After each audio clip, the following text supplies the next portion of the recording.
Okay, good afternoon, everybody. First of all, thank you very much for inviting us here.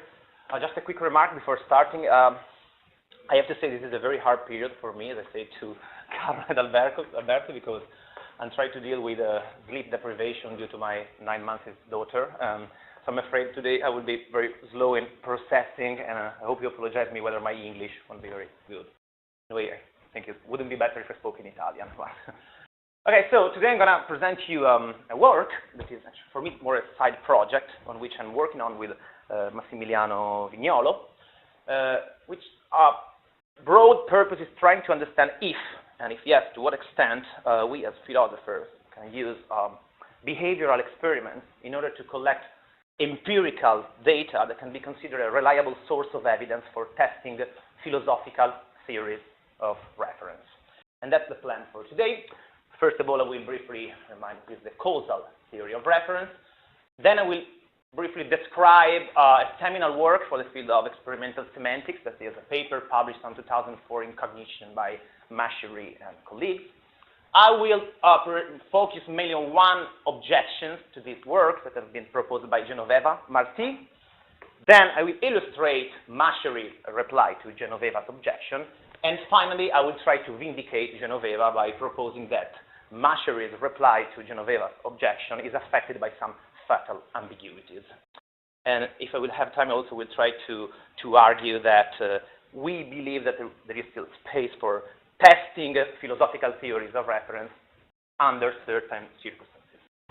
Okay, so let's start. Well, okay, typically, a theory of reference is intended as a theory that aims at answering the question in virtue of what fact is an object O, the bearer of the name N, as used by a speaker S. And traditionally, two different answers have been provided to this question. The first one is that of the descriptivist views, a la Frege, Russell, and Searle, according to which the bearer of a proper name N is the object O that uniquely or best satisfies the descriptions associated with the name N. This standpoint has been criticized by Kripke in Naming and Necessity, where he proposed the so-called causal historical view, according to which the bearer of a proper name N is the object O that is associated to N in virtue of a communication chain which originated with a baptism or a grounding of the name N into the object O, and through which information about the object O is transmitted. The crucial difference between these two standpoints is that, according to the causal historical view, the bearer of a proper name N, the information that a speaker associates to a certain proper name N, might be incomplete or false of O. So it is not the fact that the speaker associates a true identifying description of O with that name, with that proper name, that makes that proper name refer to O. So this is a standard picture of the causal historical view. Now, in 2004, Machery, Mellon, Nichols, Speech published a paper on Cognition titled Semantics, Cross-Cultural Style, in which they tried to face a research question that was to establish the kind of evidence on which philosophers should rely in order to establish which theory of reference is true. And in order to do so, they set up an experiment. Oh, sorry, very important. So in order to answer this question, they buy a methodological criteria, the so-called method of cases, according to which the correct theory of reference for a proper name N is the theory that is best supported by the intuitions that competent speakers have about N's reference. Now, yeah. They assume that philosopher's language is reference walk with. Exactly. So in order to answer this question, they set up an experiment in which they involved two groups of participants, one of Western students from Rutgers University from USA, 31, and 41 Eastern students from Hong Kong University. And in this experiment, they administered to the participants two scenarios, one of which was modeled on the Kripke's Gödel-Schmidt case, that were presented to the participants in the following form that I'm going to read to you now. So suppose that John has learned in college that Gödel is the man who proved an important mathematical theorem called the incompleteness of arithmetic. John is quite good at mathematics, and he can give an accurate statement of the incompleteness of the theorem, which he attributes to Gödel as the discoverer. But this is the only thing that he has learned about Gödel. Now, suppose that Gödel was not the author of this theorem. A man called Schmidt, whose body was found in Vienna under mysterious circumstances many years ago, actually did the work in question. His friend Gödel somehow got hold of the manuscript and claimed credit for the work, which was thereafter attributed to Gödel. Thus, he has been known as the man who proved the incompleteness of arithmetic. Most people who have heard the name Gödel are like John. The claim that Gödel discovered the incompleteness theorem is the only thing they have ever heard about Gödel. After this vignette was presented to the participants, they were required to answer a question task that was formulated in this way. When John uses the name Gödel, is he talking about A, the person who really discovered the incompleteness of arithmetic, or B, the person who got hold of the manuscript and claimed credit for the work? According to Machery and colleagues' rationale, the first answer was evidence for descriptivism. The second answer was evidence for the causal historical view. Here are the results. In the group of Western participants, there was a higher percentage of Kripkean answers. In the group of Eastern participants, a higher percentage of descriptivist answers. How do they interpret this data? They conclude that semantic intuitions vary from culture to culture. The semantic intuitions of Western academic philosophers, hence, are not necessarily a more reliable indicator of the correct theory of reference. That's their conclusion in this paper. Moreover, data collected in the group of Eastern participants pose a possible threat for Kripke's refutation of descriptivism because they went more for the descriptivist option. Wow. Now, this work that we might consider seminal work for the field of experimental semantics have generated a lot of reactions, mainly three main strands of reactions. First, some philosophers have argued that Machery and colleague attack is misplaced in virtue of the fact that referential intuitions do not play a crucial role in Kripke's argument, philosophers like Deutsch or Martí herself. So Machery and colleagues misinterpreted the role of Kripke's Gödel-Schmidt case. Kripke's theory does not derive from pooling philosophers or ordinary speakers' referential intuitions, but from what David called the error and ignorance argument. I'm not interested in this trend of reactions. Today I would like to focus to the second line of objections proposed by those philosophers who have claimed that Machery and colleagues' attack is misplaced, but experiments may still have a role in designing a theory of reference. And other methodological objections that I'm not going to face today. I'm interested in this second line of objections that have been proposed mainly by David and especially by Genoveva Martí in a paper published in 2009 in Analysis titled Against Semantic Multiculturalism. In this paper, Genoveva think that, okay, the Machery and colleagues' attack is misplaced. Nonetheless, we, as philosophers, may be concerned with the challenge raised by experimentalists. The point proposed by Genoveva is that Machery and colleagues do not elicit the kind of data that are relevant for a theory of reference for proper names. Because they invite participants with their question task to reflect on how they think reference is determined. She says they elicit meta-linguistic intuitions. asking participants to reflect on what is the reference of proper name Gödel may be indicative at the very best of the participants' inclinations towards ways of theorizing about reference determination. That's the main point of her objection. It does not reveal any aspect of what reference determination, of reference determination itself. That is what philosophers are interested in. So, this is the constructive part of Martí's objection. Theories of reference should be tested not against referential intuition, but against linguistic usage. That is the reality of what referential intuitions are about.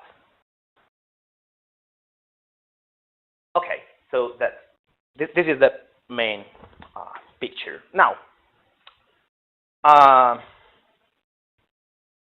Machery did not wait so much to reply to Genoveva's objection, and again in 2009 replied to her attack in a paper again published on Analysis titled Linguistic and Metalinguistic Intuitions in the Philosophy of Language.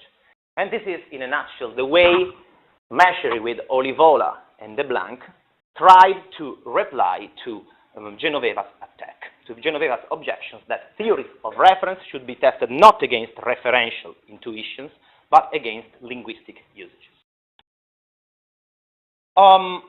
They conducted an experiment, another one, intended to show that people's referential intuitions are congruent, are in sync with linguistic usages. And I'm now going to explain you how. They created two different scenarios, modeled on the Kripke's Gödel-Schmidt case, but with different characters. They called the linguistic usages Tsu-Tsung-Chi and the referential intuitions Tsu-Tsung-Chi. They involved three groups of participants from three different countries in their experiment, India, Mongolia, and France. And they presented to these three groups of participants the following scenario, modeled again on the Gödel-Schmidt case. Evie is a high school student in Hong Kong. In her astronomy class, she was told that Tsu-Tsung-Chi was the man who first determined the precise time of the summer and winter solstice. But like all her classmates, this is the only thing she has heard about Tsu-Tsung-Chi. Now suppose that Tsu-Tsung-Chi did not really make this discovery. He stole it from an astronomer who died soon after making the discovery. Same contrafactual scenario. But it remained entirely undetected, and Tsu-Tsung-Chi became famous for the discovery of the precise times of the solstice. Everybody is like Evie in this respect. The claim that Tsu-Tsung-Chi determined the solstice times is the only thing people have heard about him. Now, this was the main text that, in two different conditions, was followed by two different question tasks. This was the question task. Is there a question? So that's a clarification. This vignette was also in the original.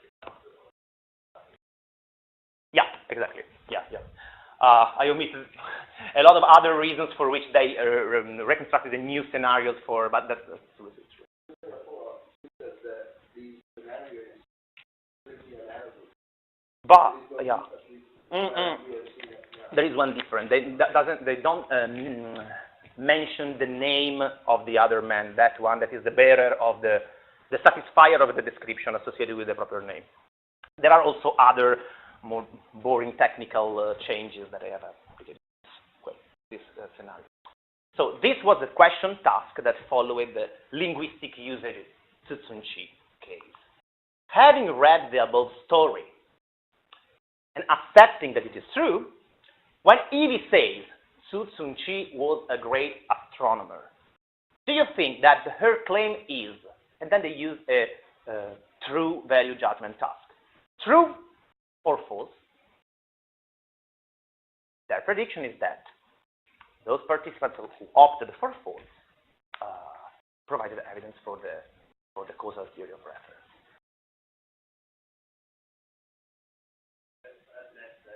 that are disposed to use proper names and probably exactly. Conversely, those who answer true, they argue, are participants that show to be disposed to use the name descriptively. This question task, the use of a true value judgment task, elicits a judgment about linguistic usages. It does not ask people to make a judgment about the reference of Tsu, but whether they agree with the sentence uttered by Evie. With the propositional content expressed by Evie's author.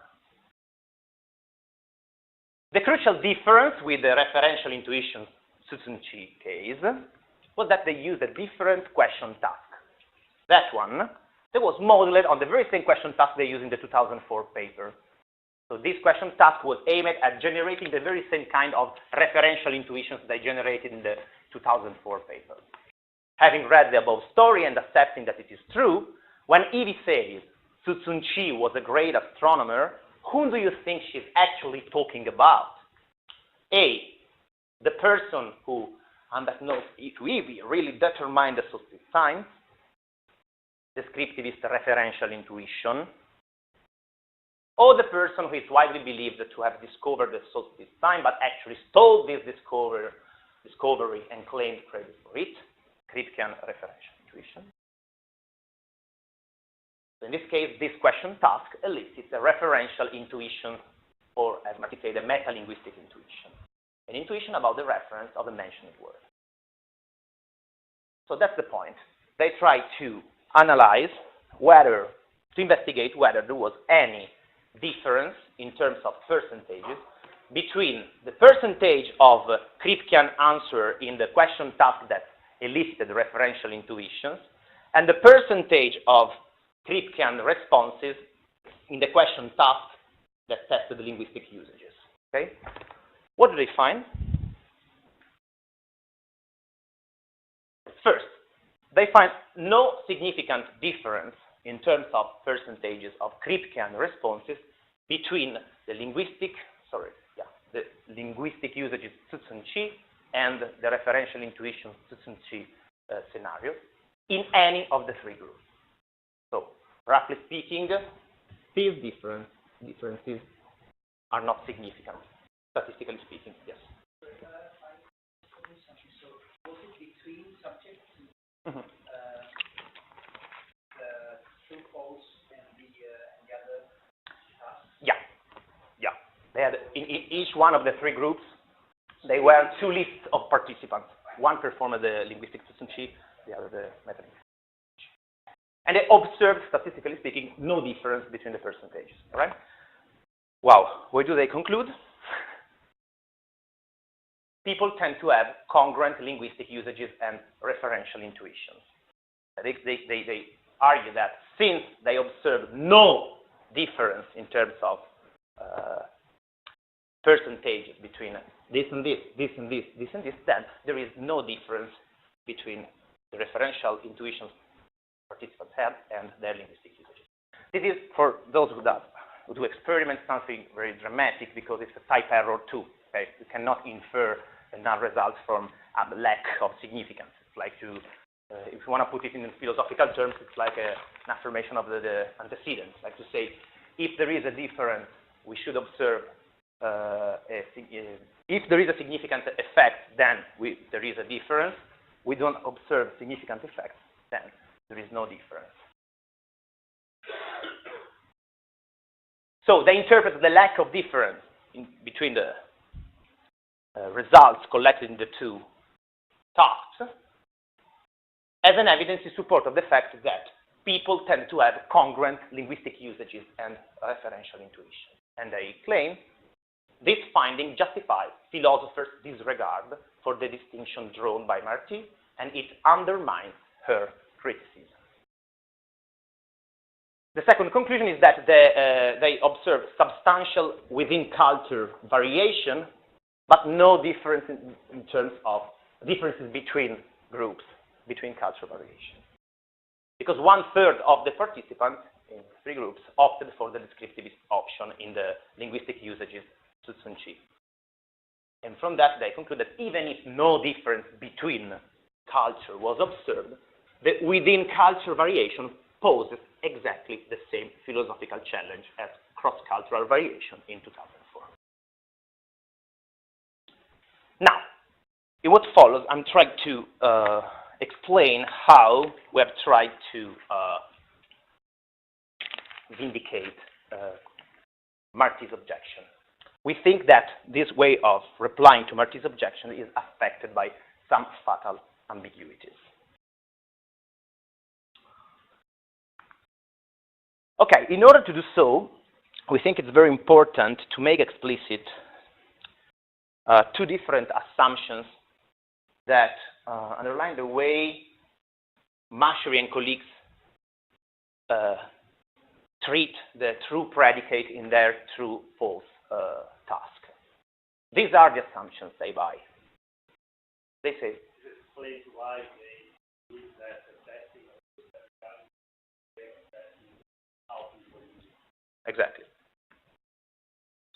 Basically, they say, first, the subject who answered true in the true-false task, in the referential intuition Tzu-Tsun-Chi case, understood Evie, the fictional character, as using the name Tzu-Tsun-Chi to refer to the astronomer who really made the discovery, and not to Tzu-Tsun-Chi. And those subjects are disposed to utter the same sentence, that is, to use the proper name, descriptive. These are the 2 assumptions that they buy in designing their experiment and in interpreting their results in order to provide a replication to Martí's objection. Now, what we are trying to do, or in another way we can put their argument in this form. We can say, let's say, first, referential intuitions are in sync with true value judgments. True value judgments provide evidence from linguistic usages.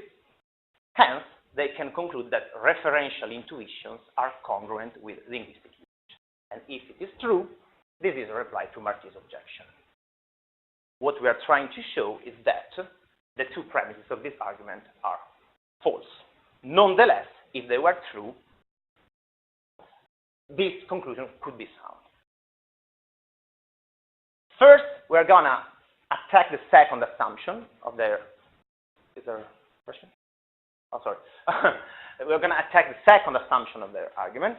So we are saying that even if it is true that referential intuitions are in sync with true value judgments, it is false that true value judgments provide evidence from linguistic usages.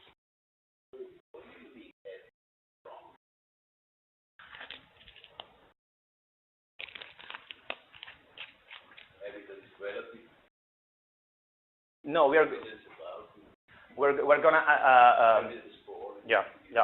gonna attack more specifically the idea that if a participant assess Evie's utterance as true, the participant is also disposed to utter the same sentence in the same way. That is to use. So, exactly. Okay. And then we're gonna show that nonetheless the first assumption is false as well.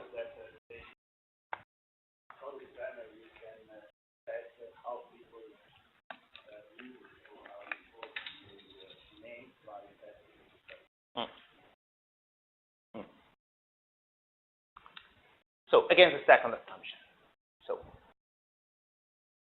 we temporarily accept the idea that the first assumption is true, and we're going to show that this second assumption is false. That is, that those subjects who answer true are also disposed to use the same sentence in the same way. That is, to use the proper name descriptively.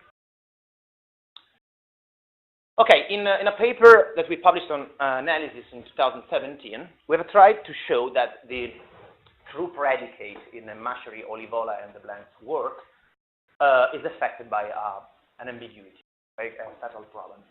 The answer true does not mean that the participants are disposed to use the name descriptively, as Machery, Olivola, and the Blanc assume. In order to do so, we used, we presented to our participants a scenario, the Gödel-Schmidt case, which was followed by 3 question tasks. The first one was the very same one used by Machery, Olivola, and Blanc. And this was a true value judgment task, where we have having read the above story and accepting that it is true.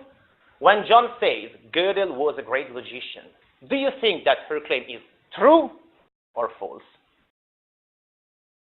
This question task, for those participants who answered true to the true value judgment task, okay, was followed by a second question task, a comprehension task, presented as follows.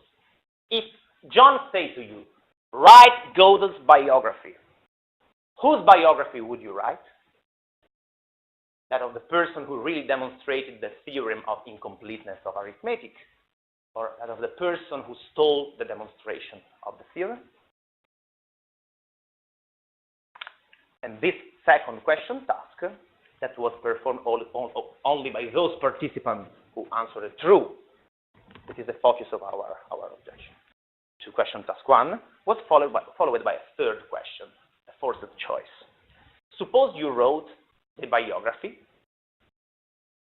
and you send it to the editor for printing. Which title would you choose for the biography? The biography of Gödel or the biography of Schmidt? Now, these were the combinations we were interested in. Among those participants who answered true, if the true answer was followed by the option 1, the person who really demonstrated the theorem of incompleteness of arithmetic, this was evidence that the participants were disposed to use the name Gödel descriptively. Conversely, the option 2 was evidence for the opposite theory. This was the result. We observed that most of the participants who answered true to the first question task are more likely to select the option 2 in the second question task.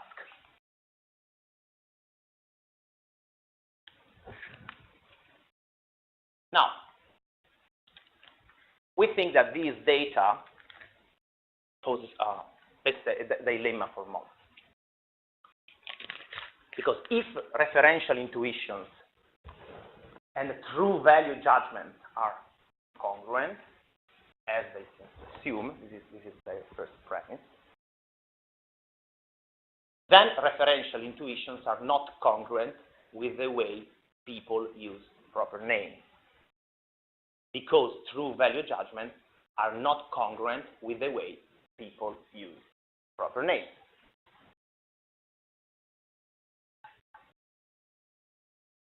If they are wrong, and there is no congruence between referential intuitions and true value judgments, then we might say that experiment is pointless in a way, because the model experiment does not show that referential intuitions are a reliable source of evidence. Both horns of the dilemma leave referential intuitions still problematic. They are not a reliable source of evidence for testing theories of reference. We do not have evidence that they are a reliable source of evidence for testing theories of reference.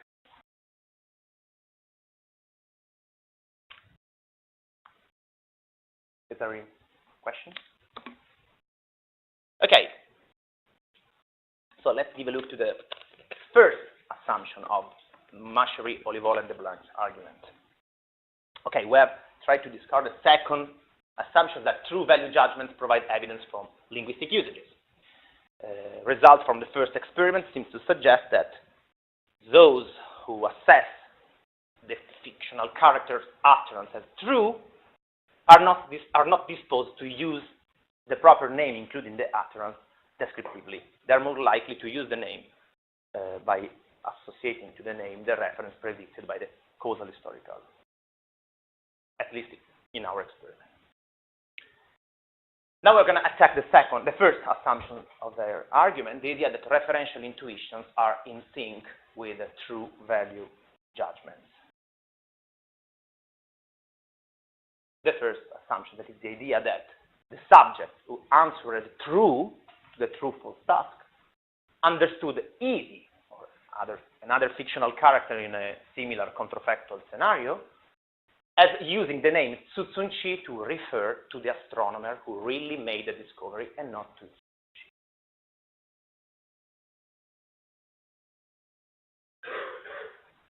Okay, our main point is that this conclusion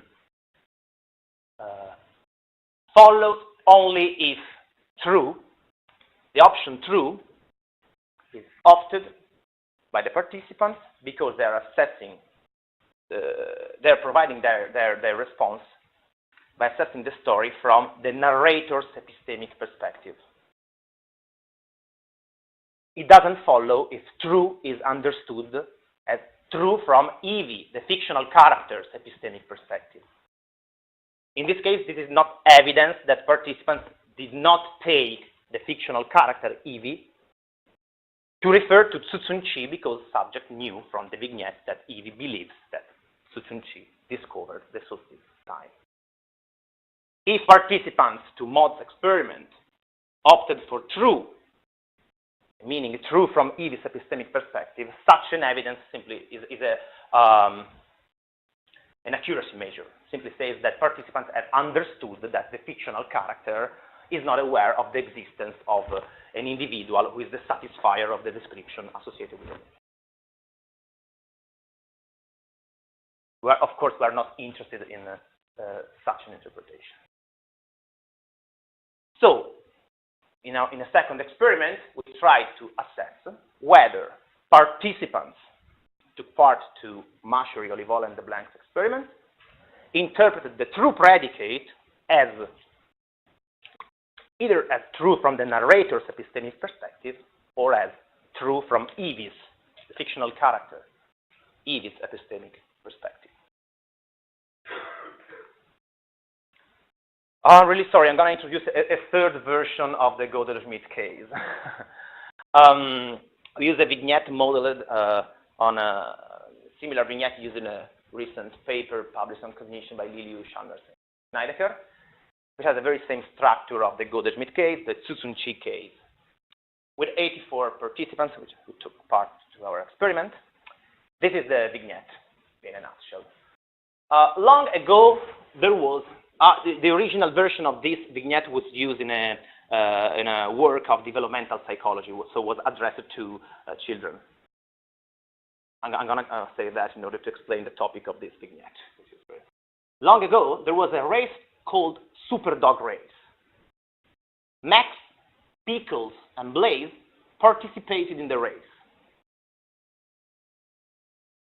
Max crossed the finish line first, winning the race. But he got too excited and ran all the way to the North Pole. Pickles crossed the finish line second. He stopped and watched Max run away. The race announcer mistakenly thought that Pickles won the race. He told every newspaper in the world that Pickles won. Also, he told them that another dog, Blaze, ran very fast, despite his short legs. Since then, everyone learned that Pickles was the winner of the race. They don't know anything else about Pickles.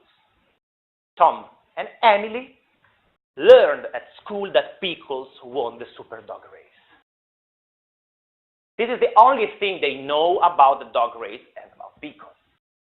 They don't know anything about Max. Okay, so this is the developmental version of the Kripke Gödel-Schmidt case.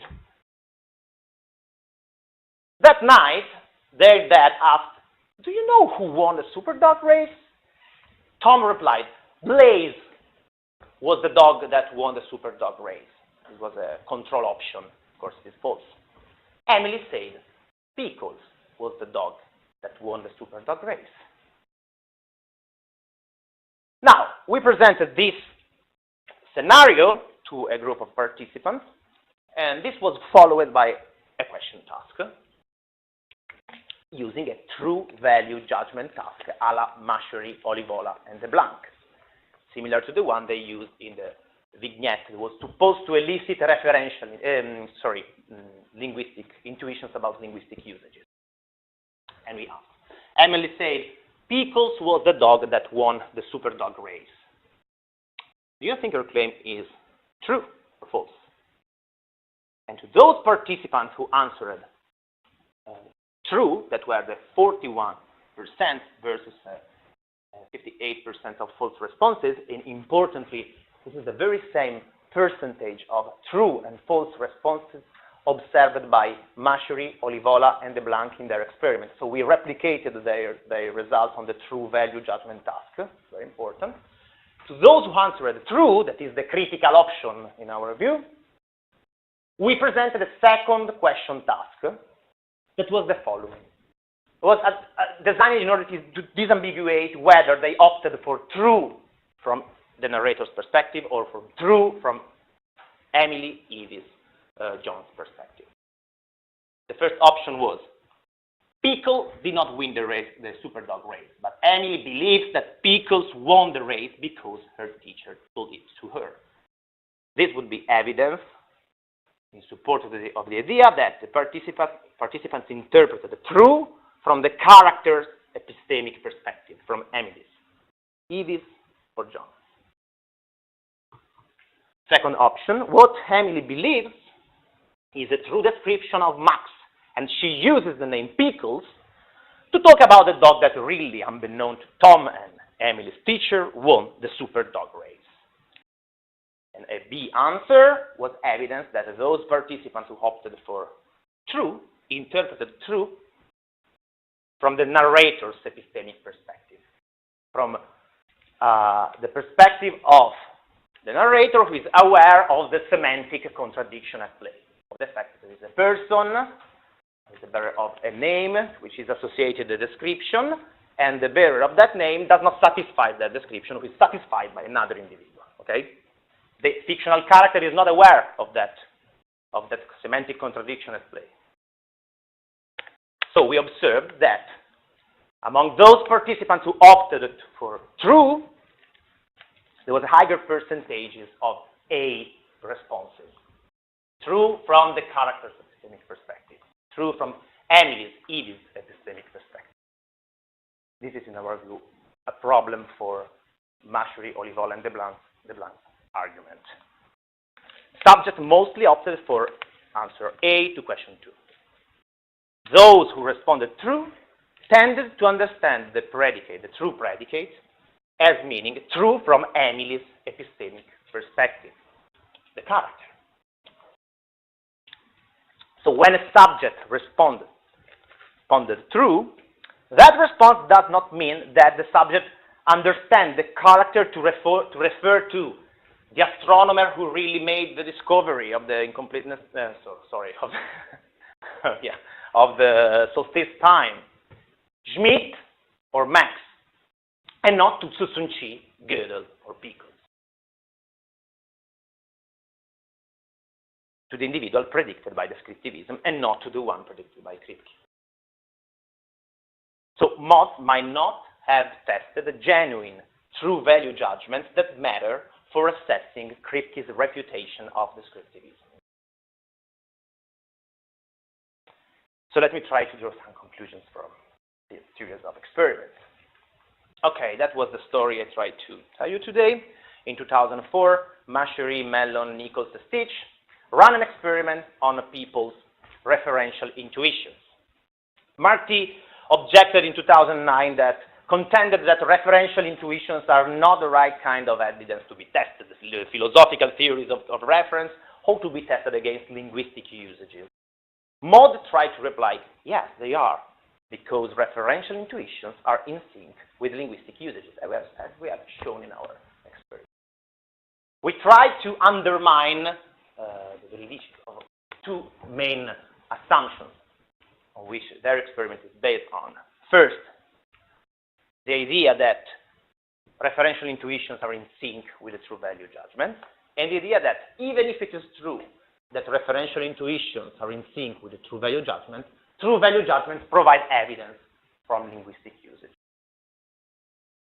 So, we believe, Machery, Olivola, and the Blancs have not provided evidences in favor of the idea that referential intuitions are congruent with linguistic usages. And in this respect, they fail in replying to Genoveva's objection. It is very important. Today, we do not aim to argue in favor of Kripke's refutation of descriptivism. We're not providing evidences in support of the causal historical theory of reference. This is something we are trying to do in other works, not here.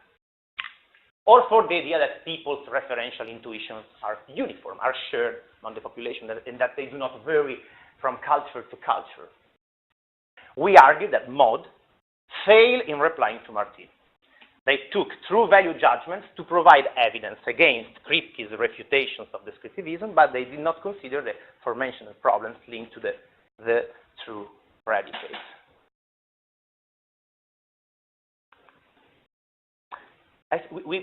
In order to reconnect this work to the broader picture, we think it is very important to get this point, because true value judgment is so far the only main method that has been employed for testing theories of reference against linguistic usages.